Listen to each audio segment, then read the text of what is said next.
নমস্কাৰ 4 বছৰ 2020-2023 কা বিৰোধী আন্দোলনৰ 4টা বৰ্ষ আজি অতিক্ৰম কৰিছে 4 বছৰত ৰাজনৈতিকভাৱে বহু উত্থান পতন হৈছে কা সমৰ্থন কৰি বিজেপি ক্ষমতালৈ আহিছে কা বিৰোধী শক্তি কৰবাত ভাঙন হৈ ৰৈছে বিৰোধী শক্তিৰ মাজত 4 বছৰে অসমীয়া মানুহৰ জীৱনত কাৰ প্ৰভাৱ কেনে আছিল 5 জন শহীদৰ ত্যাগক আমি মূল্যায়ন কৰি পাইলো নে নাই বিভিন্ন ধৰণৰ কথা বতৰা প্ৰসংগলৈ আজি প্ৰতিপক্ষত আমি সমবেত হৈছো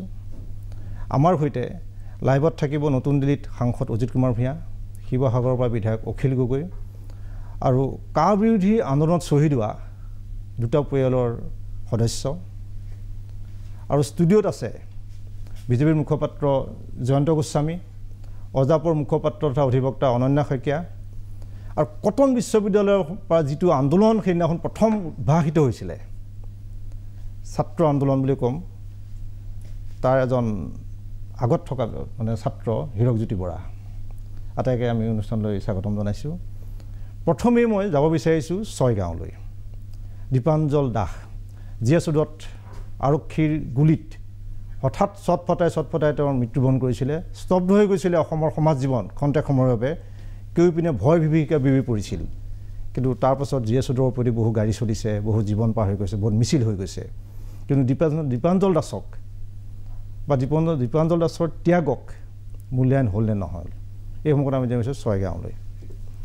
তেওঁৰ মাতৃ ভগ্নী আমাৰ সৈতে সংযোগত আছে আমি তেওঁৰ পৰা জানিব বিচাৰিম এই বিষয়ে প্ৰথমেই 4 বছৰ হ'ল কিন্তু মই একো এটা ন্যায় পোৱা নাই এতিয়া গেলে মই তাৰমানে দল সংগঠনক বা চৰকাৰক এইখিনিয়ে আহ্বান কৰিছোঁ যে মোক মানে ডেথ চাৰ্টিফিকেটখন যেন মানে ফাইলটো যেন ওলাই দিয়ে মই সেইখিনিকে অনুৰোধ কৰিছোঁ আমিতো বহুত মানে যোগাযোগ কৰিলোঁ যোগাযোগ কৰাটো আমি মেডিকেলত যাওঁতেও তাৰমানে সিহঁতে কৈছে যে মানে কেছটো উঠাই নিয়া বুলি কৈছে আৰু তাৰ বাহিৰে আমাক কেছটো মানে উঠাই নিয়া নাই কিজানি তাতে আছে কিন্তু যোনজন অচিয়ে তাৰমানে কেছটো লৈছিল সেই অচিজনক তাৰমানে লগে লগে বদলি কৰা হৈছে সেই অচিজনে কেছটো উঠাই লৈ যাওঁ বুলি কৈছে আৰু সেইটো আৰু মানে চৰকাৰে জানিব আৰু মানে সিহঁতে জানিব আমি নাজানো মই মানে সেইখিনি চাৰ্টিফিকেটখন হ'লে লাগে মই সেইখনকে চাই থাকিম মোক মানে চৰকাৰৰ পৰা মোক টকা পইচা ধন প্ৰতি মোক একো নালাগে টকা পইচা একো নালাগে চৰকাৰক এইখিনি অনুৰোধ কৰোঁ যাতে হেমন্ত বিশ্ব শৰ্মা ছাৰে যাতে ডেথ চাৰ্টিফিকেটখন ওলোৱাত আমাক সহায় কৰি দিয়ে সেইখিনি সময়ত যিখিনি সময়ত সি ডেথ হৈছিল সেইখিনি সময়ত বহুত নেতা বা বহুত ডাঙৰ মানুহে আমাৰ ঘৰত আহিছিল সেইবিলাক মানুহ এতিয়া মানে কি ৰাজনীতিৰ পথাৰত নামিছে চ' কি ক'ব আৰু এইখিনি বিচাৰোঁ যে টকা পইচা আমাক নালাগে আমি ডেথ চাৰ্টিফিকেটখন আমাক দিলে আমি সুখী হ'ম নিশাৰ গভীৰতা কিমান সকলোৱে বুজি নাপাব দীপাঞ্জল দাসৰ মাতৃ আৰু ভগ্নীয়ে এজন সন্তান আৰু ককায়েকক হেৰুৱাৰ বেদনা আমি হয়তো কিমান অনুভৱ কৰিম আমি নাজানো কিন্তু তেওঁলোকৰ কথাটো আজিলৈকে মৰণোত্তৰ পৰীক্ষাৰ চাৰ্টিফিকেটখন নাপালে আৰু ডেথ চাৰ্টিফিকেটখন তেওঁলোকে নাপালে মই বিজেপি প্ৰতিনিধিগৰাকীকো এই বিষয়টো অৱগত কৰিছোঁ আৰু বিধায়ক অখিল গগৈ ডাঙৰীয়াও আছে তেওঁ এইটো এটা চৰকাৰ পৰ্যায়ত আমি ভাবি যে বস্তু উত্থাপন কৰিব অন্ততঃ ডেথ চাৰ্টিফিকেটখন মৃত্যু হোৱা বুলি এখন প্ৰমাণ পত্ৰ পৰিয়ালটোৰ তেওঁলোকে টকা পইচা একো নিবিচাৰে কাৰণ টকা পইচাই সকলো জুখিব নোৱাৰে কাৰণ পুত্ৰ হেৰুৱাই যোৱা মাতৃক টকা পইচা দি কেনেকৈ তেওঁ সান্তনা দিব পৰা যাব ভগ্নীয়ে ভায়েক হেৰুৱাইছে কেনেকৈ পাব কিন্তু সেই চাৰ্টিফিকেটখন চায়েই সান্তনা পাম বুলি মাকে এটা অত্যন্ত আৱেগিকভাৱে কথাখিনি কৈছে মই অখিল গগৈকো ক'ম যে বিষয়টো তেওঁ দৃষ্টিগোচৰ কৰিছোঁ আৰু বিজেপিৰ মুখপাত্ৰগৰাকীক দৃষ্টিগোচৰ কৰিছোঁ যে চৰকাৰৰ মজিয়াত কথাখিনি উত্থাপন কৰক আৰু ইয়াৰ পাছতে আমি যাব বিচাৰিম হাতীগাঁৱলৈ কাৰণ সেই হাতীগাঁও আমি পিছত যাব পাৰিম এই গোটেই বিষয়টো সম্পৰ্কত আমি কথা পাতিম বা এই শ্বহীদ আৰু এজন শ্বহীদ আছে পাঠশালাৰ আব্দুল আলিম শ্বহীদ হৈছিলে তেওঁ পৰিয়ালৰ সৈতে আমি যোগাযোগ স্থাপন কৰিছোঁ এজন পাঠশালা এই মুহূৰ্তত মই উপস্থিত আছোঁ বজালিৰ ভৱানীপুৰৰ যি শ্বহীদ আব্দুল আলিম কা আন্দোলনত যি শ্বহীদ হৈছিলে আব্দুল আলিমৰ এই বাসগৃহত উপস্থিত আছোঁ মোৰ সৈতে আছে আব্দুল আলিমৰ পিতৃ আৰু মাতৃ যিহেতু মই তেওঁৰ আব্দুল আলিমৰ ঘৰত উপস্থিত আছোঁ মোৰ সৈতে তেওঁৰ পিতৃ আছে তেওঁৰ পৰা জানিব বিচাৰিম কা আন্দোলন 4 বছৰ পূৰ্ণ হ'ল আজিৰ দিনটোত আচলতে এক ভয়ংকৰ পৰিৱেশ সৃষ্টি হৈছিলে ৰাজ্যত আপোনাৰ সন্তানেও সেই আন্দোলনত জপিয়াই পৰিছিলে কাৰ বিৰুদ্ধে মাত মাতিছিলে সেই দিনৰ স্মৃতি কি আচলতে ক'ব বিচাৰিব এই মুহূৰ্তত আপুনি বা সেইদিনাৰ কথাটো কেনেধৰণে আপোনালোকে খবৰ লাভ কৰিছিলে এই গোটেই বিষয়টোৰ গোটেই ঘটনাটো মই তেওঁক 8টা মানত ফোন কৰিছিলোঁ তেওঁ ফাৰ্মাচী কৰে গুৱাহাটী কেটেগেবাৰীত অলপ পিছত কেটেগেবাৰীত ফাৰ্মাচী কৰে ফাৰ্মাচী খুলিছিল তেওঁ খোলাৰ পাছত মই ফোন মাৰিলোঁ তুমি ক'ত আছা কয় মই ফাৰ্মাচী খুলিছোঁ ফাৰ্মাচী খোলাৰ পাছত মই ফোন কৰাৰ পাছত তেওঁ ফাৰ্মাচী বন্ধ কৰি আপোনাৰ লালনগাঁও যিটো হাৱাই আছে হাৱাইত আপোনাৰ তাতে হৈ আছিল আপোনাৰ ধৰ্ণা দি আছিল লাখ লাখ মানুহে সেই ধৰ্ণাত সিও জড়িত থাকি যেতিয়া ছত্ৰ ভংগ হৈ গ'ল তেতিয়া ৰুমত আহিব ধৰিছিল মই ফোন কৰিছিলোঁ তাৰ আগত ফোন কৰিছিলোঁ কয় ৰুমত আহি আছোঁ তেতিয়া আপোনাৰ গুৱাহাটী লালনগাঁৱৰ উত্তৰত লিটিল স্কুল আছে তাৰপে তেওঁ অহাৰ সময়ত পুলিচে তেওঁৰ মূৰত গুলিয়াইছে তাৰ পাছত মইতো ঘৰতে আছোঁ এই আমাৰ বজালিত আছোঁ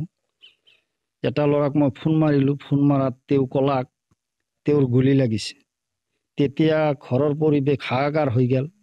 হাজাৰ হাজাৰ মানুহ আহি আছে মোৰ ঘৰক লগি তেতিয়া মই সিদিনা যাব নোৱাৰিলোঁ তাৰ পিছদিনা মই গুৱাহাটী লগিন ছাত্ৰ সন্থাৰ সহায় লৈ পাঠশালা ছাত্ৰ সন্থাৰ সহায় লৈ গুৱাহাটী লগিন মই ভাঙাঘৰ মেডিকেলত উপস্থিত হৈ চাং তেওঁতো ডেট আগতে হৈছে মানে এই মুখত কি দিয়ে অক্সিজেন লগাই থৈ দিছে তেতিয়া মোৰ মাইণ্ডটো ঘৰতে বেয়া হৈ গৈছে তেতিয়া তেওঁ জীয়াই আছে না নাই মই ভালকে গমেই পোৱা নাই যেহেতু 4 বছৰ পূৰ্ণ হ'ল এতিয়া কা আন্দোলনৰ পুনৰ কেন্দ্ৰীয় চৰকাৰে কৈছে যে কা বলবৎ হ'বই যেহেতু আপোনাৰ ল'ৰা কা আন্দোলন কৰি শ্বহীদ হ'ল নিজৰ প্ৰাণ আহুতি দিলে আপুনি আপোনাৰ সন্তানক হেৰুৱালে এই 4 বছৰ পিছত কি পালে কি হেৰুৱালে আচলতে কা আন্দোলন কৰি বহুত ৰাজনৈতিক দল খুলিলে বিভিন্ন বা ইয়াৰ পৰা কা আন্দোলনৰ পৰা কি লাভ হ'ল আচলতে নাই কা আন্দোলনত মানে লাভ এটোৱে হ'ল মানে নিৰীহ মানুহৰ 5জন ল'ৰা শ্বহীদ হ'ল এইখিনিয়ে লাভ হ'ল আৰু আপোনাৰ ভাৰত চৰকাৰে আপোনাৰ কা আন্দোলনত চৰকাৰে তো কাটো গৃহীত কৰিছে এই দুটাকৈ ৰাজনৈতিক দল গঠন হ'ল কা আন্দোলন আহিলে কি ক'ব দুটাকৈ ৰাজনীতি দল তেওঁলোকৰ মুনাফা আদায় কৰাৰ কাৰণে তেওঁলোকে দল খুলিল অখিল গগৈ নুৰিনজ্যোতি গগৈ তেওঁৰ মাতৃ আছে মই মাতৃৰ পৰা জানিব বিচাৰিম আজিৰ দিনত কি আচলতে কি আহ্বান জনাব যিহেতু চৰকাৰৰ ফালৰ পৰাও যিখিনি কৰণীয় আছিলে বা এই শ্বহীদৰ স্বীকৃতিও কিন্তু আজিলৈকে চৰকাৰে প্ৰদান নকৰিলে কি ক'ব কি আর কবা লাগা তো বহুত আছে কি করছিল আমার বাপুটো আজিলৈকে চৰকাৰৰ স্বীকৃতি নাপালে আপোনালোকে নাই পাৱা নাই আৰু অকিল গুগু আমাৰ চলিবিলাকক ফুলকমলীয়া ল'ৰাবিলাকক লৈ বাহিৰ হৈছিল আন্দোলন কৰিব যে গেল ৰাজপথলৈ আমি সংযোগ আকৌ স্থাপন কৰাৰ চেষ্টা কৰিম মই এইবাৰ মই যাব বিচাৰিম শিৱসাগৰলৈ অখিল গুৰুৰ সৈতে সংযোগ স্থাপন কৰিবলৈ যে কা বিৰোধী আন্দোলনত সৰ্বাধিক সময় কাৰাবন্দী হোৱা অখিল গগৈ আন্দোলনটো আবেগৰ দ্বাৰা পৰিচালিত হোৱাৰ অভিযোগ আছে আৰু মই একেলগে কৈছোঁ পিছত আকৌ এবাৰ সংযোগ স্থাপন কৰিম যে এতিয়াও বহু গোচৰ চলি আছে গোচৰবোৰ প্ৰত্যাহাৰৰ কাৰণে আপুনি কিবা এজন বিধায়ক হিচাপে বা আন্দোলনটো এখন নেতৃত্ব প্ৰদান কৰা হিচাপে আপুনি কিবা ভূমিকা পালন কৰিছিল নেকি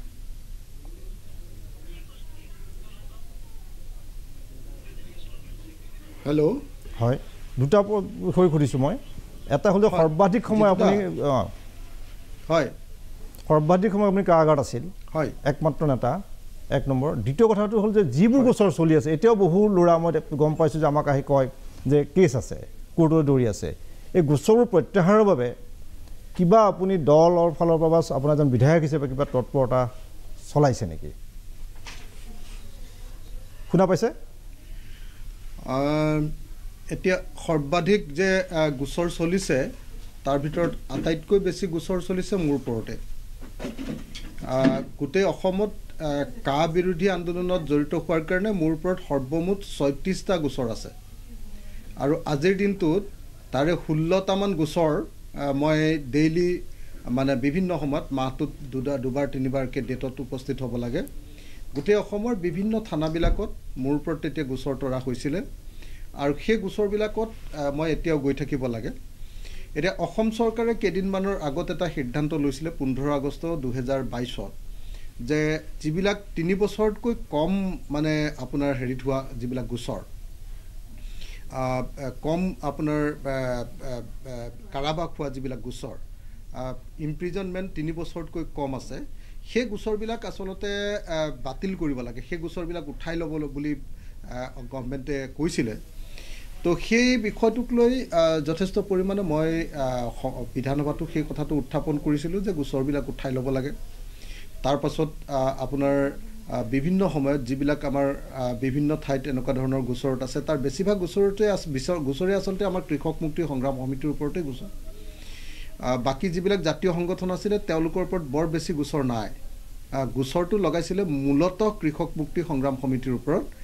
আৰু কৃষক মুক্তি সংগ্ৰাম সমিতিৰ লগত জড়িত থকা যি 70টা সংগঠন তাৰ নিৰ্বাচিত কেইটামান সংগঠনৰ ওপৰতহে লগাইছিলে। বাকী সংগঠনবিলাকৰ নেতৃবৰ্গৰ ওপৰত গোচৰ তৰা নাছিলে। তেওঁলোকক কিবা কাৰণত মই নাজানো, তেতিয়া মই জেলত আছিলোঁ, তেওঁলোকক এই গোচৰবিলাকৰ পৰা বাহিৰত ৰাখিছিলে। এতিয়া যিবিলাক আমাৰ কৃষক মুক্তি সংগ্ৰাম সমিতি বেচিকেলি আৰু সাধাৰণ মানুহ যিবিলাকৰ ওপৰত গোচৰ লাগি আছে সেই আটাইবিলাকৰ লগতে মই বহু ক্ষেত্ৰত জড়িত। ক'ৰবাত আমি উকিল বিনামূলীয়াকৈ দিয়াৰ চেষ্টা কৰিছোঁ, ক'ৰবাত উকিলৰ খৰচ অলপ দিয়াৰ চেষ্টা কৰিছোঁ আৰু ক'ৰবাত বিভিন্ন অন্য ধৰণে সহায় কৰাৰ চেষ্টা কৰি আছোঁ। সেইটো 1 নম্বৰ। 2 নম্বৰ কথাটো হ'ল যে অসম বিধানসভাত মই এতিয়ালৈকে 2বাৰ প্ৰশ্ন উত্থাপন কৰিছোঁ কা আন্দোলনৰ শ্বহীদসকলৰ ওপৰত আৰু কা আন্দোলনৰ শ্বহীদসকলৰ ওপৰত প্ৰশ্ন উত্থাপন কৰি কা আন্দোলনৰ শ্বহীদসকলক কিয় শ্বহীদী মৰ্যাদা দিয়া নাই সেই প্ৰশ্নটো উত্থাপন কৰিছোঁ। তেওঁলোকৰ পৰিয়ালক কিয় ক্ষতিপূৰণ দিয়া নাই, কাৰণ পুলিচৰ হাতত এনেকৈ নিহত হ'লে ক্ষতিপূৰণ দিয়াৰ ব্যৱস্থা আছে, ক্ষতিপূৰণ দিছেনে নাই আৰু যদি দিয়া নাই কিয় দিয়া নাই, এইবিলাক প্ৰশ্ন উত্থাপন কৰিছোঁ। কিন্তু অসম চৰকাৰৰ গৃহ বিভাগে এই ক্ষেত্ৰত খুব ডিপ্ল'মেটিক উত্তৰ দি বিষয়টোৰ পৰা আঁতৰি গুচি গৈছে। মুঠতে কা আন্দোলনৰ শ্বহীদসকলক অসম চৰকাৰে শ্বহীদ বুলি গণ্য কৰা নাই, কিন্তু অসমৰ জনতাই তেওঁলোকক অসমৰ ইতিহাসৰ আটাইতকৈ গুৰুত্বপূৰ্ণ শ্বহীদবিলাকৰ ভিতৰত এই 5জন শ্বহীদক স্বীকৃতি প্ৰদান কৰিছে। এতিয়া কথাটো হ'ল অখিল গগৈ ডাঙৰীয়া, মই এটা প্ৰশ্নৰ মাজেৰে কৈছোঁ যে হয় আপোনাৰ বিৰুদ্ধে সাধাৰণতে এটা অভিযোগ আছে, কয় শাসক দলৰ পৰাই হওক বা কা যিসকলে সমৰ্থন কৰে যে আপুনি 1,25,00,000 মানুহ আহিব বুলি বাংলাদেশৰ পৰা সেই সময়ত কৈছিলে। কথাটো তেওঁলোকে কয় যে মিছা, আচলতে কা জৰিয়তে 1,25,00,000 ইয়ালৈ অহা নাই, এতিয়াও অহা নাই, ট্ৰাকত মানুহ আহে বুলি ওলাইছিলে। এইটো আপোনাৰ বিৰুদ্ধে অভিযোগ আছে, এইটো এটা স্পষ্ট অভিযোগ তেওঁলোকে কৰে। এই সময়ত আপোনাৰ মন্তব্য কি? মই যিসকলে কা সমৰ্থন কৰে সেইসকলৰ ফালৰ পৰা অভিযোগ 1,90,00,000 বুলি কৈছোঁ। 1,90,00,000 মানে কা সমৰ্থন কৰা সকলে অভিযোগ আনিছে। 1,25,00,000 বুলি কোৱা নাই, মই 1,90,00,000 বুলি কৈছোঁ। 1,90,000 এই তেওঁলোক যিসকলে কা সমৰ্থন কৰে 1,90,000 তেওঁলোকে কয় যে নাহে। হিচাপটো এনেকৈ দিওঁ, হয় মই এই হিচাপটো এনেকৈ দিওঁ আৰু এই হিচাপটো যদি কোনোবাই নহয় বুলি মোক প্ৰমাণ কৰিব পাৰে তেতিয়াহ'লে ভাল পাম। সেইটো হ'ল যে আজিৰ দিনটোত অসমত বাংলাদেশৰ পৰা অহা অবৈধ হিন্দু বাংলাদেশী নাগৰিকৰ সংখ্যা এতিয়া থকা মানুহৰ সংখ্যা 15ৰ পৰা 20 লাখ আছে। 15ৰ পৰা 20 লাখ এই হিচাপটো একেবাৰে কোনোবাই লোকপিয়ল কৰি জনোৱা হিচাপ নহয়। কিন্তু আমাৰ যিখন আপোনালোকে সকলোৱে জানে যে আমাৰ যিখন NRC হৈছিলে তাৰ 12 লাখ মান, প্ৰায় 12 লাখ হিন্দু বেংগলী নাগৰিকৰ নাম তাত অন্তৰ্ভুক্ত হোৱা নাই, তেওঁলোক NRCত অন্তৰ্ভুক্ত হোৱা নাই। সেই 12 লাখ হিচাপটো মোটামুটি ধৰণে অসমৰ মানুহে সচেতন মানুহবিলাকে মোটামুটি ধৰণে সকলোৱে জানে। আৰু বিভিন্ন ধৰণৰ আমাৰ বেংগলী ছাত্ৰ সংগঠন আৰু বিভিন্ন ধৰণৰ সংগঠন আৰু আমাৰ নিজৰ ছাৰ্ভে এই গোটেইবিলাকৰ পৰা আমি নিশ্চিত হৈছোঁ যে অসমত 15ৰ পৰা 20 লাখ এনেকুৱা ধৰণৰ হিন্দু বেংগলী নাগৰিক আছে যিসকল বাংলাদেশৰ পৰা আহিছে আৰু 1971 চনৰ পাছত আহিছে। 1971 চনৰ পাছত অহা এনেকুৱা লোকৰ সংখ্যা 15ৰ পৰা 20 লাখ হ'ব। আৰু নাগৰিকত্ব সংশোধনী আইনখন যেতিয়া বলবৎ হ'ব, এতিয়ালৈকে তেওঁলোকে কৈ থাকে বিজেপিয়ে যে এইখনটো আইন কাৰ্যকৰী হ'ল, এই আইনখন গৃহীত হ'ল, ক'ত বাংলাদেশী আহিলে ট্ৰাকে ট্ৰাকে যে মানুহ আহিব বুলি কৈছিলে ক'ত বাংলাদেশী আহিলে ক'ত সংস্থাপিত হ'ল আৰু যেতিয়া আইনখন বলবৎ হ'ব যিদিনাৰ পৰা সেইখন কাৰ্যকৰী হ'ব সেই কাৰ্যকৰী হোৱাৰ পাছতহে এই 15 পৰা 20 লাখ নাগৰিকে পুনে পুনে নাগৰিকত্ব লাভ কৰিব ইতিমধ্যে কেন্দ্ৰীয় চৰকাৰে এই নাগৰিকবিলাকক কি সুবিধা দিব লাগে তাৰ বিভিন্ন ধৰণৰ নটিচ জাৰি কৰিছে অসম চৰকাৰ আৰু ভাৰতবৰ্ষৰ সকলো চৰকাৰৰ গৃহ বিভাগলৈ এই নটিচ জাৰি কৰিছে তাৰ সম্পূৰ্ণ কপি আমাৰ হাতত আছে তেওঁলোকক কি সুবিধা দিব লাগে সেই আটাইবিলাক সুবিধাৰ কথা তাত উল্লেখ কৰা হৈছে মই এইবিলাক ব্যাখ্যা নকৰোঁ অসমৰ ভূমিহীন মানুহে য'ত মাটি নাপায় তাত তেওঁলোকক মাটি দিবলৈ কোৱা হৈছে তেওঁলোকক ব্যৱসায় কৰিবলৈ সুবিধা দিয়াৰ কথা কৈছে তেওঁলোকক চাকৰি দিয়াৰ কথা কোৱা হৈছে বিভিন্ন ধৰণৰ সুযোগ সুবিধা তেওঁলোকক প্ৰদান কৰিবলৈ তাতে নিৰ্দেশ প্ৰদান কৰা হৈছে এতিয়া 2 নম্বৰ কথাটো হ'ল যে বাকি 1,70 লাখ যিটো জনসংখ্যা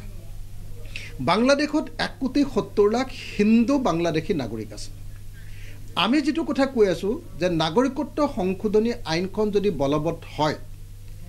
আৰু যদি বাংলাদেশৰ পৰা এনেকৈ ভাৰতলৈ মানুহ অহাৰ কাৰণে পথটো সুগম হৈ যায় তেতিয়া হলে বাংলাদেশত থকা 1,70 লাখ হিন্দু বাংলাদেশী নাগৰিকৰ কাৰণে ভাৰতলৈ অহাৰ পথটো সুচল হৈ পৰে ভাৰতলৈ আহিবলৈ হলে তেওঁলোকে মূলতঃ 3খন ৰাজ্যলৈ আহে এখন পশ্চিমবংগ কিন্তু পশ্চিমবংগ চৰকাৰে ইতিমধ্যে কৈ দিছে যে তেওঁলোকে আৰু কোনো পদ্ধতি কা আন্দোলন কা গৃহীত হ'বলৈ নিদিয়ে বা কাৰ দ্বাৰা যিখিনি মানুহ নাগৰিকত্ব দিব খোজা হৈছে তেওঁলোকক নাগৰিকত্ব নিদিয়ে এটো পশ্চিমবংগ চৰকাৰ ইতিমধ্যে কৈ দিছে গতিকে কা তেওঁলোকৰ তাত বলবৎ নহব 2 নম্বৰ ত্ৰিপুৰা আহিব পাৰে ত্ৰিপুৰাত আপোনালোকে সকলোৱে জানে যে বেছিভাগ অঞ্চল হস্ত অনুসূচী এলেকাৰ ভিতৰত আছে তাত গৈ বাহিৰৰ মানুহ বসবাস কৰিব নোৱাৰে বাকি অঞ্চলবিলাক ইতিমধ্যে অকুপাইড গতিকে তাত আৰু মোটামুটি ধৰণে তাতে নতুনকৈ আহি মানুহ বসবাস কৰিবলৈ ঠাইয়ে নাই গোটেই অঞ্চলবিলাক দখল সেইখিনিও হিন্দু বেংগলী নাগৰিকে দখল কৰিছে ইতিমধ্যে তাৰ ৰাজনীতিও হিন্দু বেংগলী নাগৰিকে তাৰ খিলঞ্জীয়া মানুহৰ হাতৰ পৰা নিজৰ হাতলৈ লৈ গুচি গৈছে এটো দ্বিতীয় আৰু তৃতীয় ঠাইখিনি হ'ল অসম তৃতীয় ঠাইখিনি যে অসম এতিয়া অসম চৰকাৰে কেৱল কৈছে যে নাই আমি কেন্দ্ৰীয় চৰকাৰৰ নিৰ্দেশ পালন কৰিম কেন্দ্ৰীয় চৰকাৰৰ নিৰ্দেশ মতে আমি ইয়াতে সংস্থাপিত কৰিম আমাৰ ইয়াতে নাগৰিকত্ব দিবলৈ তেওঁলোকৰ কোনো আপত্তি নাই গতিকে এই 1,70 লাখ বাংলাদেশত থকা বাংলাদেশৰ ব্যুৰো অফ ষ্টেটিষ্টিক্সে ইতিমধ্যে এইটো তথ্য প্ৰকাশ কৰিছে যে তাত 1,70 লাখ হিন্দু নাগৰিক আছে সেই মানুহখিনি যেতিয়া ইয়ালৈ নাগৰিকত্ব দিব ইয়াত মাটি দিব ইয়াত হা সুবিধা দিব ইয়াত চাকৰি বাকৰি দিব ইয়াত ব্যৱসায় কৰাৰ সুযোগ দিব আৰু তাত যেতিয়া বাংলাদেশত কিবা এটা সাম্প্ৰদায়িক এনেকুৱা ধৰণৰ ঘটনা ঘটিব তেতিয়া অৱধাৰিতভাৱে এই মানুহবিলাক ইয়ালৈ অহাৰ সুযোগ লাভ কৰিব আৰু এইবিলাক অসমলৈ অহাৰ সুযোগ অখিল গগৈ ডাঙৰীয়া মই আপোনাৰ ওচৰলৈ যাম আপোনাৰ ওচৰলৈ আকৌ আহিম মই আপোনালোকক আৰু এটা প্ৰশ্নৰ উত্তৰ মই জানিব বিচাৰিম মই বিৰতিৰ সময় হৈছে ষ্টুডিঅ'লৈকে আহিম মই জয়ন্ত গোস্বামীৰ পৰা ইয়াৰ উত্তৰ মই ব্যাখ্যা বিচাৰিম কি কয় হীৰকজ্যোতি বৰা আছে অনন্যা শইকীয়াও আছে এইখিনিতে খন্তেক সময় মই বাণিজ্যিক বিৰতি লৈছোঁ কা সমৰ্থন কৰিও বিজেপি ক্ষমতালৈ আহিছে আৰু এটা অভিযোগ মানে আপোনালোকে কা সমৰ্থন কৰাৰ প্ৰতিদান বুলি ধৰি লৈছে আপোনালোকে কিন্তু অখিল গগৈয়ে কৈছে যে 1 কোটি ওপৰ মানুহ এইটো পথ সুচল কৰিব প্ৰায় 2 কোটি মানুহ পথটো সুচল কৰিব সুগম কৰি দিব সহজ কৰিব অহা নহওঁতে বেলেগ কথা কিন্তু বাটটো সুচল কৰি দিব পাৰে তেওঁ ইচ্ছা কৰিলে আহিব পাৰে ইয়াতে আপুনি কি কয় চাওক প্ৰথম কথা হৈছে কি যে ভাৰতীয় জনতা পাৰ্টিয়ে কা 2019 তাক সমৰ্থন কৰে আৰু নিশ্চিতভাৱে এই ধৰণৰ কথা বতৰাবিলাক আমি স্পষ্টকৈ কৈছোঁ আৰু সেইকাৰণে জনসাধাৰণে 2019ত ভাৰতীয় জনতা পাৰ্টিক হিল দল ভাঙি সমৰ্থন কৰিছে আৰু একেটা কথাই 2021 চনতো ভাৰতীয় জনতা পাৰ্টিক হিল দল ভাঙি সমৰ্থন কৰিছে এতিয়া কথা হ'ল এইটো যে কা দ্য চিটিজেনশ্বিপ এমেণ্ডমেণ্ট এক্ট 2019 সেইটো ইতিমধ্যে বলবৎ হৈছে আৰু ইতিমধ্যে বলবৎ হৈছে আৰু তাত এটা কথা স্পষ্ট কৰিছে সেকশন 2 স্পষ্ট কৰিছে এমেণ্ডমেণ্ট এক্ট সেকশন 2 স্পষ্ট কৰিছে ইট শেল বি কাম into force on such date as the central government may by notification in the official gazette notification এতিয়া কথা হ'ল কি যে অফিচিয়েল গেজেট নোটিফিকেশন ইতিমধ্যে হৈছে আৰু কা ইতিমধ্যে ভাৰতবৰ্ষত বলবৎ আছে এতিয়া যদি চোৱা যায় এটা কথা হয়তো ক'ব যে ৰুল ফ্ৰেমছ হোৱা নাই অৰ্থাৎ ৰুল এখন মূল আইনৰ ৰুলছ ফ্ৰেম হ'ব লাগে আৰু ৰুলছত থাকে কি যে এইখন আইনৰ দ্বাৰা যিসকলে লাভান্বিত হৈছে তেওঁলোকক কি ধৰণে তেওঁলোকৰ লাভান্বিত হৈছে আৰু কি ধৰণে তেওঁলোকৰ সেইটো অধিকাৰ যি অধিকাৰ পাইছে সেই অধিকাৰটো কেনেকৈ এক্সিকিউশ্যন কৰা যাব তাৰ কাৰণে ৰুলছ ফ্ৰেম কৰা যায় এতিয়া কথা হ'ল এইটো যে এতিয়া যিটো অখিল গগৈ ডাঙৰীয়াই কথাটো কৈছে যে বাংলাদেশত থকা হিন্দু লোকসকল অহাৰ পথ সুগম হ'ল কেতিয়াও নহয় তেখেতক মই এটা কথা অনুকিয়াই দিছোঁ ছেকশ্যন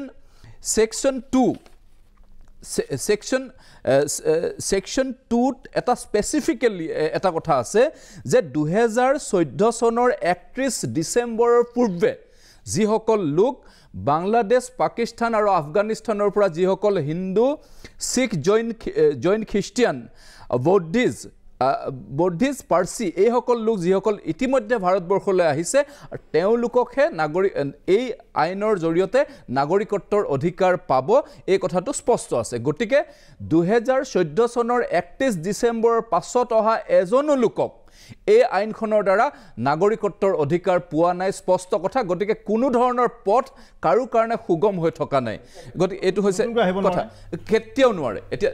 নোৱাৰে 2014 চনৰ 31 ডিচেম্বৰৰ পাছত কোনো এজন লোক ইয়ালৈ নতুনকৈ আহিব নোৱাৰে থকা সকলক নাগৰিকত্বৰ অধিকাৰ দিয়াৰ কথা এই আইনখনে কৈছে এতিয়া কথা হ'ল এইটো যে কিয় এই আন্দোলন কিয় এই গোটেই কথা বতৰাবিলাক যেতিয়া কা বলবৎ হোৱাৰ বা কাৰ পূৰ্বে কেবৰ সময়ত এই যে বিভিন্ন ধৰণৰ বিচ্ছিন্নতাবাদী শক্তিয়ে গা কৰি উঠিছিল তাৰে উদাহৰণ কিয় গা কৰি উঠিছিল আপুনি যদি চাই তেতিয়াহ'লে দেখা পাব অখিল গগৈৰ দৰে অসমৰ একাংশ নেতাই সেই সময়ত এক অভুৱা ভৰিছিলে জনসাধাৰণৰ আজি অখিল গগৈ ডাঙৰীয়াই এই ধৰণে কথা বতৰাবিলাক কৈছে কিন্তু পূৰ্বৰ যদি ৰেকৰ্ডবিলাক চাই তেতিয়াহ'লে দেখা পাব তেখেতে কৈছিল যে কা বলবৎ হ'ব কা গৃহীত হ'ব হোৱাৰ লগে লগে ট্ৰাকে মানুহ আহিব এই ধৰণৰ তেখেতসকলে উচতনিমূলক বক্তব্য দিছিল আৰু যাৰ কাৰণে কিছুমান সাধাৰণ জনতা এই উচতনিত এক সময়ৰ কাৰণে এক বিন্দু সময়ৰ কাৰণে এটা আৱেগিকভাৱে আহিছিলে আৰু আৱেগিকভাৱে আহি বিভিন্ন ধৰণৰ বিচ্ছিন্নতাৰ কাম কাজ কৰিছিলে তাতোতকৈ ডাঙৰ কথা একাংশ লোকে এই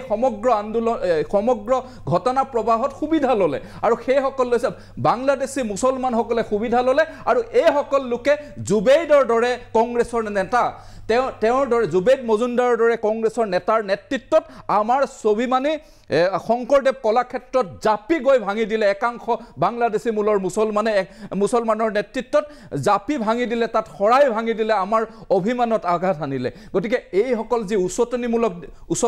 বক্তব্য দিয়া এইসকল নেতাৰ নেতৃত্বতে পৰৱৰ্তী সময়ত আপুনি যদি চায় তেতিয়াহ'লে দুটাকৈ আঞ্চলিক ৰাজনৈতিক দল গঠন হ'ল তেওঁলোকে ভাবিছিলে যে আৱেগেৰে অসমৰ জনসাধাৰণক বিভ্ৰান্ত কৰি তেওঁলোকে ৰাজনৈতিক মুনাফা ল'ব এই কথাটো তেওঁলোকে ভাবিছিলে আৰু নিশ্চিতভাৱে অখিল গগৈ ডাঙৰীয়াই সেই মুনাফা ল'বৰ কাৰণে সক্ষম হ'ল আৰু আজি সেই মুনাফা ল'বৰ কাৰণে চেষ্টা কৰি আছে তেতিয়াহ'লে দেখা পাব ৰ'ব শেষ কৰি লওঁ মই তেওঁতো বহুত দীঘলীয়াকৈ ক'লে ন তেতিয়াহ'লে দেখা পাব যে এজন সাংসদো হ'ল আজি অজিত ভূঞা ডাঙৰীয়া এই সামগ্ৰিকভাৱে এই আন্দোলনৰ পৰাই তেওঁ গৈ সাংসদ হ'লগৈ গতিকে এই ধৰণৰ এক অভুৱা ভৰি আৱেগিকতাৰ সৃষ্টি কৰি অসমখন ধ্বংস কৰাৰ এটা পৰিকল্পনা কৰিছিলে কিন্তু জনসাধাৰণে তাক নেমানিলে আৰু পৰৱৰ্তী সময়ত ভাৰতীয় জনতা পাৰ্টিৰ যি স্থিতি এই স্থিতিত জনসাধাৰণ একত্ৰিত হ'ল আৰু পৰৱৰ্তী সময়ত ভাৰতীয় জনতা পাৰ্টিৰ এটা কথা মই অখিল গগৈ ওচৰলৈ যাম এটা কথা যে একেখন কা মেঘালয়ত বেয়া হ'ব পাৰে যিটো আছুৱে অভিযোগ কৰিছে নাগালেণ্ডত বেয়া হ'ব পাৰে বিটিআৰত বেয়া হ'ব পাৰে কাৰ্বি আংলঙত বেয়া হ'ব পাৰে ব্ৰহ্মপুত্ৰ উপত্যকা শোণিতপুৰ নলবাৰী গহপুৰ কামৰূপ লখিমপুৰ বা ধেমাজি জিলাৰ কাৰণে বা নগাঁও বা হেৰিয়াৰ কাৰণে কেনেকৈ ভাল হ'ব পাৰে খুব অত্যন্ত আপুনি সংবেদনশীল এটা প্ৰশ্ন কৰিছে মই অত্যন্ত বিনম্ৰভাৱে উত্তৰটো দিছোঁ যে চাওক কিছু অঞ্চলত আৰ্টিকল 371ত এটা স্পেচিফিক প্ৰটেকশ্যন আছে স্পেচিফিক প্ৰটেকশ্যন ভাৰতবৰ্ষৰ কিছু অঞ্চলত আৰ্টিকল 371ৰ জৰিয়তে স্পেচিফিক প্ৰটেকশ্যন আছে আৰু তাৰে ভিতৰতে মেঘালয়তো আহে তাৰে ভিতৰত কেবিনেট নহয় আৰ্টিকল নাই আৰ্টিকল 371 স্পেচিফিক তাত সেফগাৰ্ড আছে আৰু স্পেচিফিক সেফগাৰ্ড থকা আৰ্টিকল যিখন ভাৰতীয় সংবিধানে কিছু অঞ্চলক অসমৰো কিছু অঞ্চলক মেঘালয়ক নাগালেণ্ডক তাতে স্পেচিফিক কিছুমান প্ৰটেকশ্যন আছে আৰু এই স্পেচিফিক প্ৰটেক্টেড এৰিয়াবিলাকত মই অনন্য শইকীয়া ওচৰলৈ কিন্তু এই মুহূৰ্তত মই অখিল গগৈৰ ওচৰলৈকে যাম অনন্য শইকীয়াৰ লগত কথা পাতিম অলপ সময় কেইটা সংযোগ স্থাপন হৈছে হাতীগাঁও আমাৰ ষ্টেম্প ষ্টেফৰ্ডৰ পৰিয়ালৰ সৈতে আমি জাষ্ট কথা পাতিব বিচাৰোঁ তেওঁলোকৰ সৈতে মই আপোনাক আহিম অখিল গগৈৰ ওচৰলৈ গৈ আছোঁ যে এই যে কা বিৰোধী আন্দোলনত আপোনাৰ সন্তানে জীৱন দিলে হাতীগাঁৱত তেওঁৰ মৃত্যুৰ বহুতো প্ৰত্যক্ষদৰ্শী আছিল তেওঁ গাঁৱৰ ৰুম শিয়ৰি গৈছিলে সেই সময়ত গধূলি সময়ত এই সম্পৰ্কত গোটেই ঘটনাবোৰ আমি বছৰৰ মূৰত হয়তো স্মৰণ কৰিছোঁ কিন্তু আপোনালোকে সেই টুকুৰা ঘাঁৰ কেতিয়াও নুশুকায় গোটেই ঘটনা সম্পৰ্কত তাৰ পৰৱৰ্তী আপোনাৰ সন্তানৰ শ্বহীদ হোৱাৰ পাছত বিচৰা ধৰণৰ কিবা পৰিৱৰ্তন বা কিবা ফল পালেনে আপোনালোকে যি কাৰণে শ্বহীদ হ'ল আপোনাৰ সন্তান তাৰ ফল কিবা পালেনে একদম চমুকৈ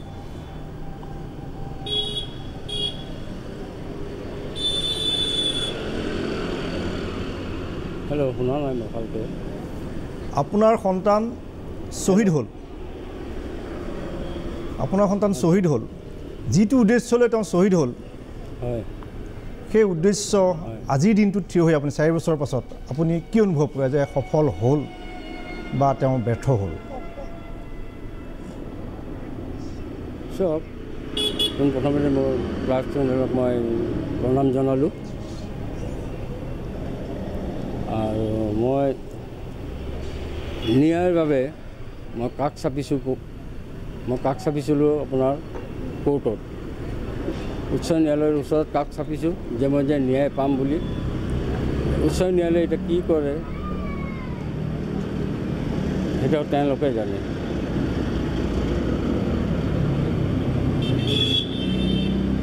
আপোনাৰ অসম চৰকাৰৰ প্ৰতি আপোনাৰ কিবা আবেদন আছে নেকি যে আপুনি পুত্ৰৰ নাই মই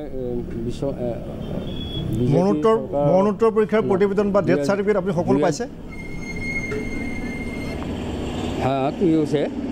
আপুনি আপোনাৰ সন্তানৰ মৃত্যুৰ যিখন প্ৰমাণ পত্ৰ চৰকাৰৰ ফালৰ পৰা সেই পাইছে আপুনি নাই নাই দীপাঞ্জল দাসৰ পৰিয়ালে এতিয়াও নাপালে এইখন চৰকাৰৰ ফালৰ পৰা একো পোৱা নাই মৃত্যুৰ কাৰণ সম্পৰ্কত বা তেওঁ হত্যা বা যিটো হ'ল ঘটনা সেই সম্পৰ্কত কিবা আপোনালোকক কৈছে কেনেকৈ মৃত্যু হ'ল কি কথা কি বতৰা চৰকাৰৰ ফালৰ পৰা উচ্চ ন্যায়ালয়ৰ পৰা নহয় ন্যায়ালয়ৰ পৰা চৰকাৰৰ ফালৰ পৰা কিবা আপোনালোকে কৈছে নেকি যে তেওঁ আপোনাৰ সন্তান এইটো কাৰণে মৃত্যু হ'ল বা এনেকৈ হ'ল বা কোনোবা এক্সিডেণ্ট হৈ ঢুকাল কিবা এই ধৰণে কিবা কৈছে নেকি নাই কোৱা নাই সেনেকুৱা মানে কৈছে বোলে সি দুষ্কাৰী বুলি কৈছে কি বুলি কৈছে দুষ্কাৰী বুলি কৈছিলে এটা কেছটো আপোনাৰ আদালতৰ গোচৰটো চলি আছে এতিয়াও হয় হয় হয় আদালতৰ গোচৰলৈ চলি আছে 22 তাৰিখে এতিয়া কি বা কয় চাওঁ 22 ডিচেম্বৰ আমি আশা কৰিম ন্যায়ালয়ে ষ্টেম্প ষ্টেফৰ্ডৰ পৰিয়ালক পিতৃ মাতৃক ন্যায় দিবলৈ সক্ষম হ'ব আৰু পিতৃ মাতৃৰ দুখৰ বজা যদি ন্যায় পায় মইতো পাতলিব আমি খন্তেক সময় বিৰতি ল'ম তাৰপিছত অখিল গগৈৰ ওচৰলৈ যাম তাৰপিছত আকৌ মই ষ্টুডিঅ'লৈ উভতি আহিম অখিল গগৈয়ে কিবা এটা কৰিব বিচাৰিছিলে জয়ন্ত গোস্বামীৰ কৰা অভিযোগৰ উত্তৰত আমি পোনে পোনে শিৱসাগৰলৈ যাম প্ৰথমে অখিল গগৈ ডাঙৰীয়া জয়ন্ত গোস্বামীয়ে কেতিয়াবা অভিযোগ আনিছিলে আপুনি চমুকৈ আপুনি কথাখিনি ক'ব পাৰে মানে মই ক'ব খুজিছিলোঁ যে আচলতে আজিকালি টিভি চেণ্টাৰবিলাকত টিভি ষ্টুডিঅ'বিলাকত ডাইৰেক্টলি কমিউনেল কথা কয় বিজেপিৰ নেতাবিলাকে আৰু সেই কমিউনেল কথাবিলাক আজিকালি গোটেই সমাজলৈ বিয়পি যায় এতিয়া কা আন্দোলনখনৰ বিষয়ে যিবিলাক কমিউনেল কথা বিজেপিৰ প্ৰতিনিধিজনে কৈছে মই ভাবোঁ যে এইবিলাক দুৰ্ভাগ্যজনক কথা আৰু এইবিলাক আচলতে টিভিয়ে দেখুৱাটো উচিত নহয় মই সেইটো বুলি ভাবোঁ এতিয়া 2 নম্বৰ কথাটো হ'ল যে কা আইনখন ডেফিনেটলি এখন সংবিধান বিৰোধী আইন কা আইনখন ডেফিনেটলি এখন সাম্প্ৰদায়িক কমিউনেল এখন আইন আৰু কা আইনখনৰ জৰিয়তে 1911 চনৰ পৰা অসমীয়া জাতিয়ে যে প্ৰব্ৰজনৰ বিৰুদ্ধে যুঁজি আছে সেই গোটেই জাতীয় সত্তাটোক আক্ৰমণ কৰা এখন আইন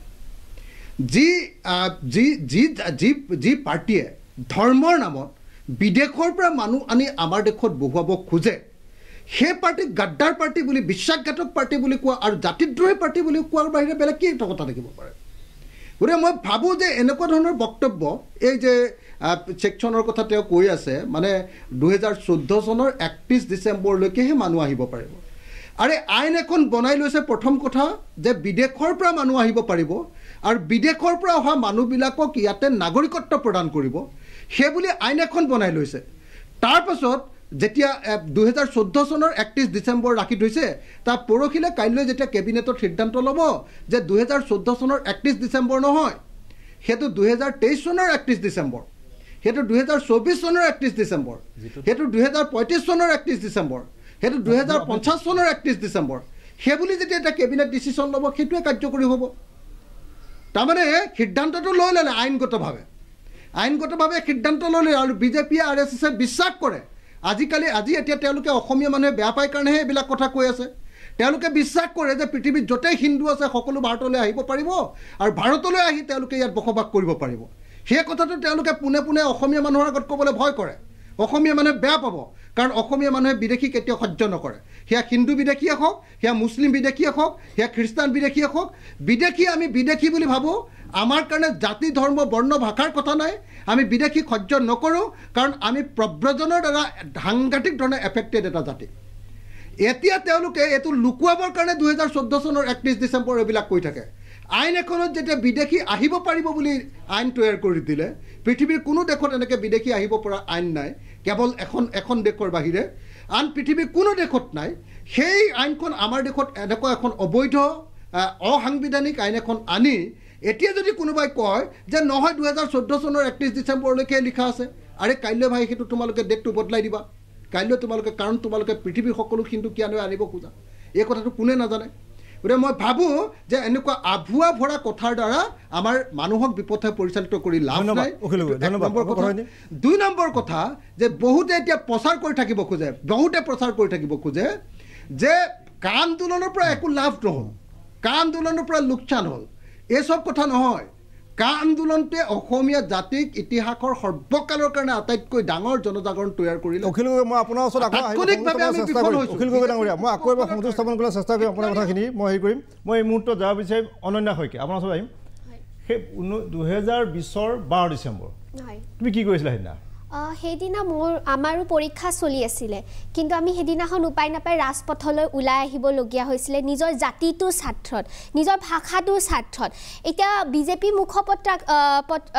স্পোক পাৰ্চনগৰাকীয়ে কৈছে যে কিছু ব্যক্তিয়ে আহ্বান জনাইছিলে তেওঁলোকৰ আহ্বানৰ মৰ্মে আমি ওলাইছোঁ কিন্তু সেইটো ভুল ধাৰণা আমিও আছিলোঁ সেই সময়ত আমিও কলেজত পঢ়ি আছিলোঁ হীৰকজ্যোতি তেখেতো কলেজত পঢ়ি আছিলে আমি ৰাজপথতে নিজ ইচ্ছাৰে ইচ্ছাৰে ওলাই আহিছিলোঁ আৰু ওলাই অহাৰ বাবে সেই সময়ত আমাৰ ওপৰত বিভিন্ন ধৰণৰ কেছ জাপি দিয়া হৈছিল আৰু সেই কেছ জাপি দিয়াৰ পিছতো এতিয়াও যদি চাই আমাৰ স্থিতিত আমি অটল আছোঁ আমি তেতিয়াও কৈছিলোঁ তেতিয়া কেব আছিলে কা হোৱা নাছিলে তেতিয়াও কৈছিলোঁ যে কেব নামানো এতিয়া কা হৈ গ'ল এতিয়াও আমি কৈছোঁ যে আমি কা কেতিয়াও নামানো আমি আচলতে নৰ্থ ইষ্টৰ বাকীবোৰ ষ্টেটৰ যিবোৰ আমাৰ চিফ মিনিষ্টাৰ আছে তেওঁলোকৰ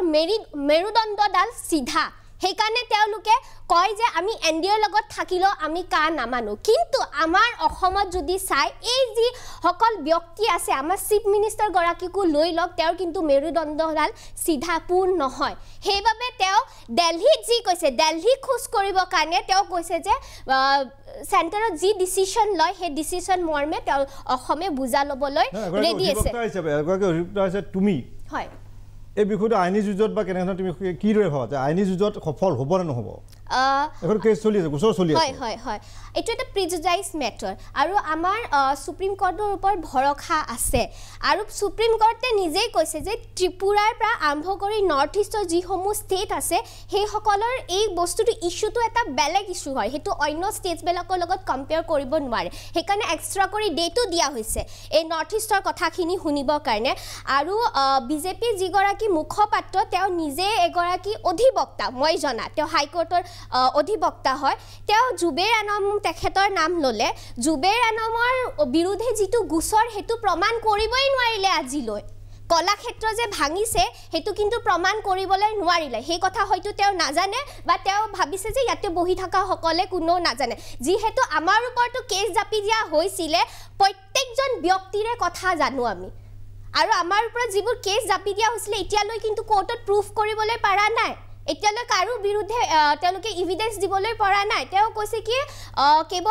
কেৱল মুছলিম ব্যক্তিসকলেহে প্ৰতিবাদ কৰিছিলে তো মইতো প্ৰতিবাদ কৰিছিলোঁ মোক আপোনালোকে কি বুলি ক'ব আৰু আপোনালোকে যদি ট্ৰেণ্ডটো চাই তেওঁলোকৰ 2019 চনত তেওঁলোকে পোন প্ৰথমৰ বাবে কাৰ নামৰ শব্দটো উত্থাপন কৰিছিলে তেতিয়া ৱেষ্ট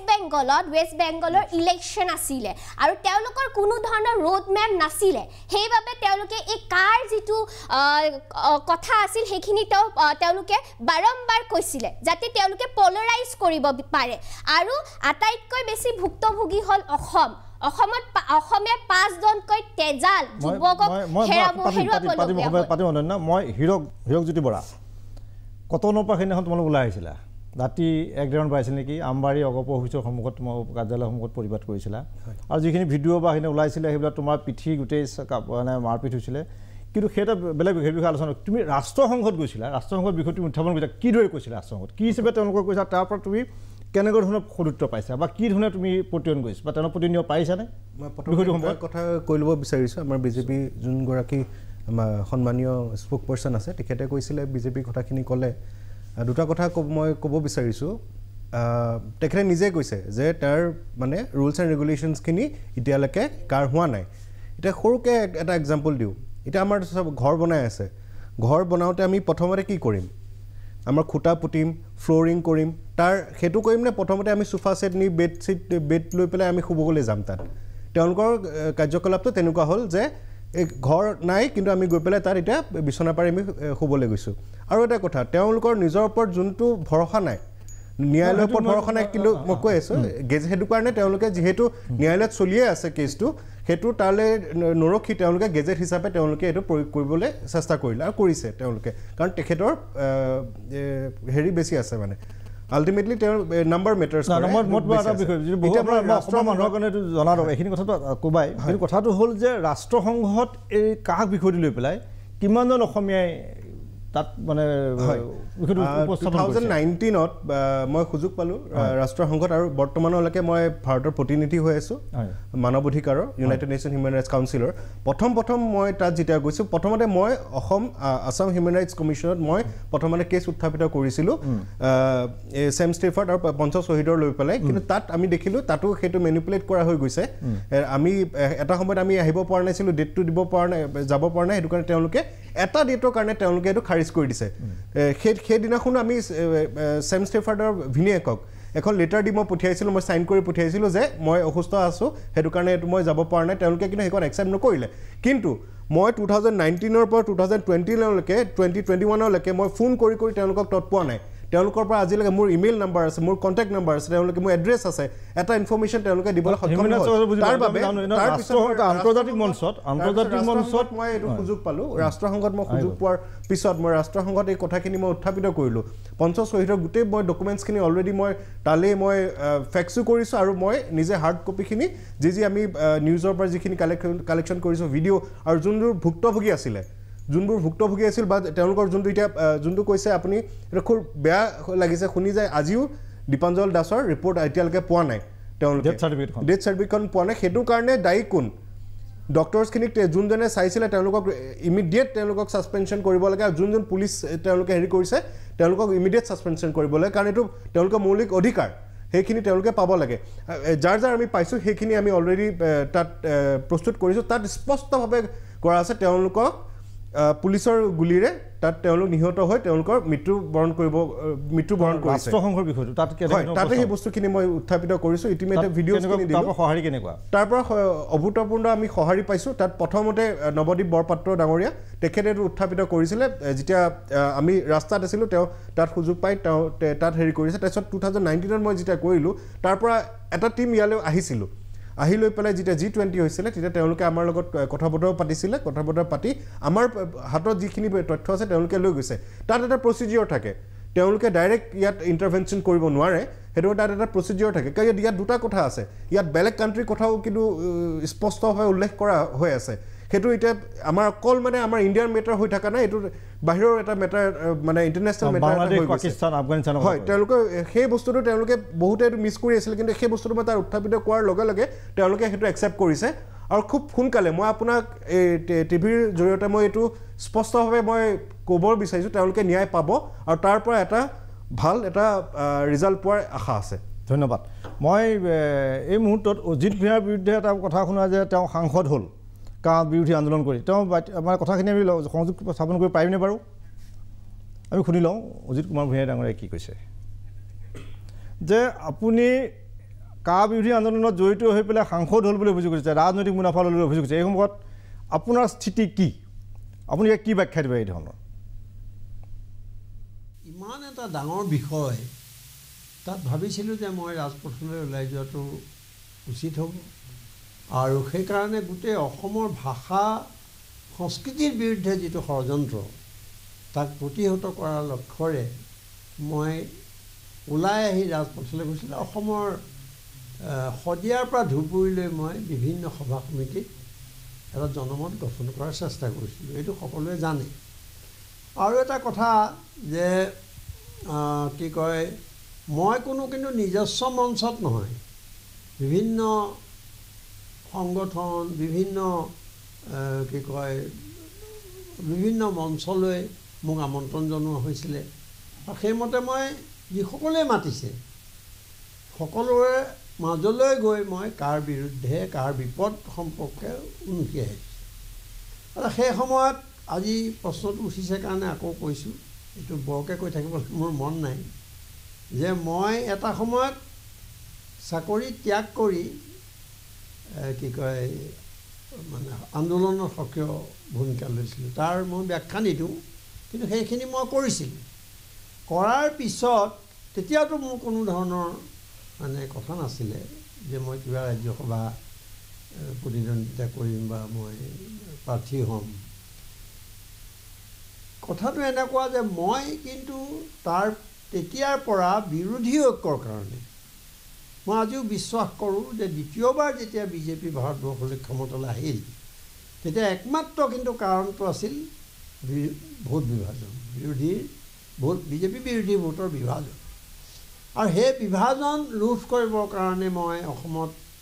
বিৰোধী ঐক্যৰ কাৰণে বহুত কাম কৰিছিলোঁ তাৰপিছত মই কি কৰিছিলোঁ প্ৰতিটো দলৰ মানুহক লগ পাইছিলোঁ আৰু মই এটা বিৰোধী ঐক্য গঢ়ি তোলাৰ সফল হৈছিলোঁ আৰু মই তৰুণ গগৈৰ সমৰ্থন পাইছিলোঁ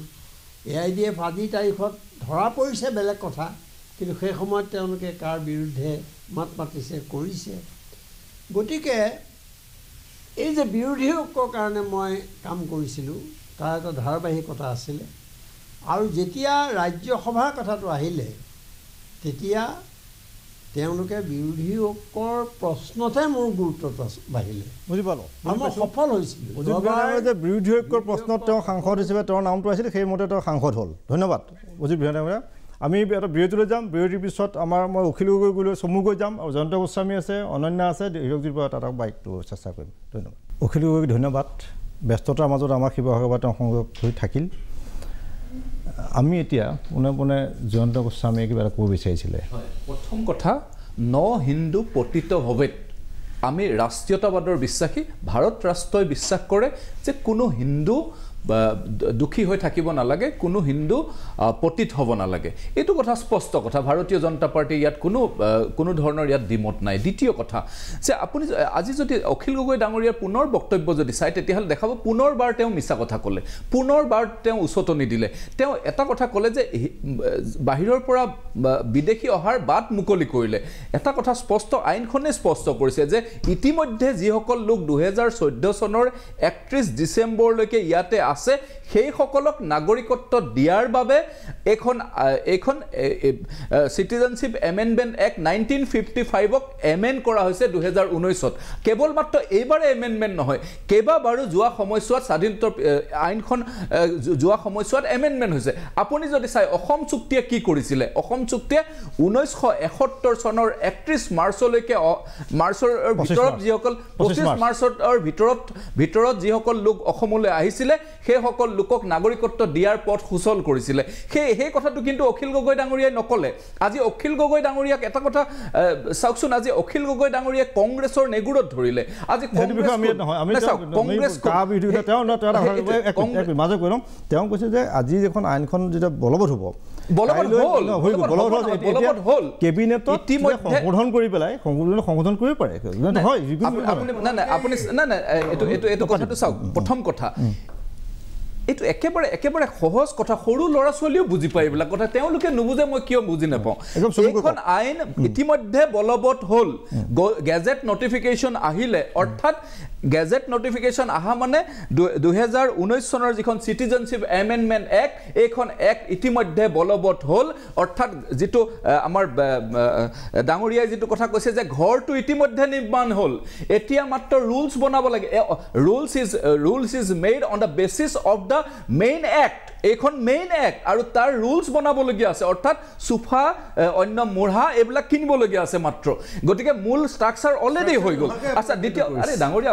অলপ ধৈৰ্য ধৰক এতিয়া কথাটো হৈছে তাৰপিছতে আৰু এটা কথা শুনক যে আৰু এটা যিটো কথা ক'লে যে যিসকল বিচ্ছিন্নতাকাৰী আছিলে যোৱা সময়ছোৱাত এই যি আৱেগিকভাৱে যিসকলে কাম কৰিছিলে আৰু তাৰ আন্ধাৰৰ সুযোগ লৈ জুবেইদহঁতৰ নেতৃত্বত যিসকল বাংলাদেশী মুছলমানে অসমৰ স্বাভিমান হনন কৰিছিল তেওঁলোকৰ বিৰুদ্ধে ইতিমধ্যে চাৰ্জশ্বিট হৈছে আৰু আদালতত কেইবাটাও গোচৰ চলি আছে কেতিয়াও আপুনি চিনাকি কৰিছিলে এখেত অধিবক্তা বুলি হয়নে অধিবক্তা এগৰাকীয়ে নাজানে নেকি যে যেতিয়ালৈকে এইটো আদালতত চলি আছে ডাঙৰীয়ানী আদালতত চলি আছে গতিকে নিশ্চিতভাৱে তেওঁলোকৰ বিৰুদ্ধে কি মানুহ হয় কি মানুহ হয়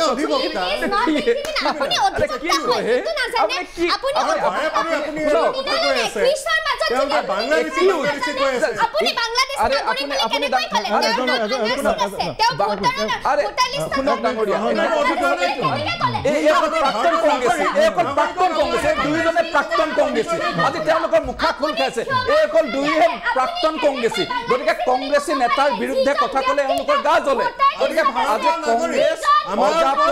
ৰাইজৰ দল এইবিলাক একেলগ হৈছে এই অকল প্ৰাক্তন কংগ্ৰেছী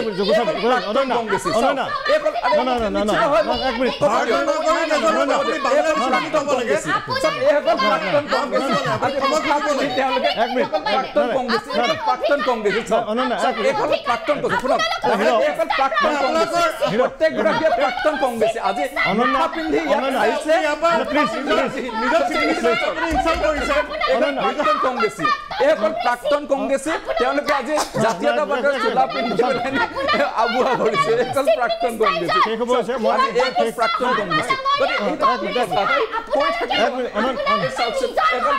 কংগ্ৰেছী এইসকল প্ৰাক্তন কংগ্ৰেছী এইসকল প্ৰাক্তন কংগ্ৰেছী এইসকল প্ৰাক্তন কংগ্ৰেছী জুবেইদৰ নাম কোৱাৰ লগে লগে তেওঁলোকৰ গা জ্বলিছে আজি অজাপ আজি কংগ্ৰেছৰ পদলেহন কৰিছে এইসকলে কংগ্ৰেছৰ পদলেহন কৰিছে এইসকলে কংগ্ৰেছৰ পদলেহন কৰিছে এইসকলে 855 জন শ্বহীদৰ কেঁচা হাতে চেকুৰা কৰা এইসকল একত্ৰিত হৈছে গতিকে এইসকল হৈছে এই প্ৰাক্তন কংগ্ৰেছৰ জুবেইদৰ কথা উল্লেখ এইসকলৰ কেনেকুৱা কৰিছে চব ৰাইজ এইসকলৰ জুবেইদৰ